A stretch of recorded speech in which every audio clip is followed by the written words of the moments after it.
देखिए, stock exchange एक service provide करता है कि कंपनीज जो है वो अपना कैपिटल रेज कर सकें और अपने आप को लिस्ट कर सकें।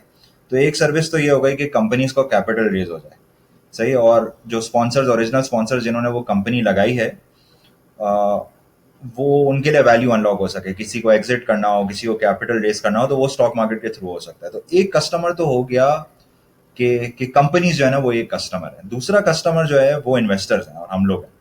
अ, तो एक्सचेंज जो है वो दो तरीके से जो है वो पैसे बनाता है। एक उन कंपनी से जो लिस्ट होती है उनसे पैसे लेता है, और दूसरा जो इन्वेस्टर्स जो इन्वेस्ट करते हैं उनसे पैसे लेता है।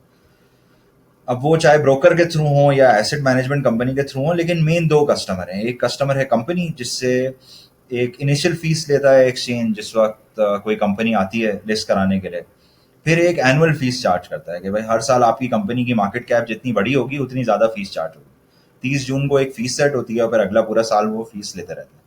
दूसरा जो है वो कस्टमर होता है। कस्टमर से कुछ फिक्स चार्जेस होते हैं। आप लोगों ने अपने जो सीडीसी की या जो अपनों की सब अकाउंट की जो स्टेटमेंट होती है उसमें देखा होगा कि सीडीसी एक चार्जेस लगाता है। तो एक फिक्स चार्जेस होते हैं हर कस्टमर के ऊपर जो बहुत थोड़े होते हैं। फिर एक इनिशियल फीस होती है। अच्छा, सीडीसी ने अभी एक फीस खत्म भी कर दी है, उसकी जगह एक ट्रेडिंग पे फीस लगा दी है, वो हम आगे डिस्कस करते हैं।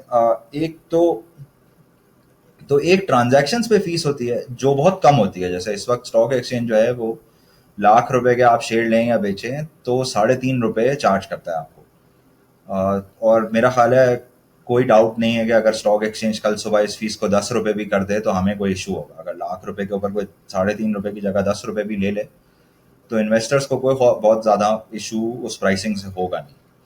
तो दो कस्टमर हैं ओके सर भाई। एक एक कंपनीज हैं जिनसे एक इनिशियल फीस और एनुअल फीस लेते हैं, और एक इन्वेस्टर्स हैं जिनसे एक फिक्स्ड फीस और एक ट्रांजैक्शन फीस ले रहा होता है एक्सचेंज।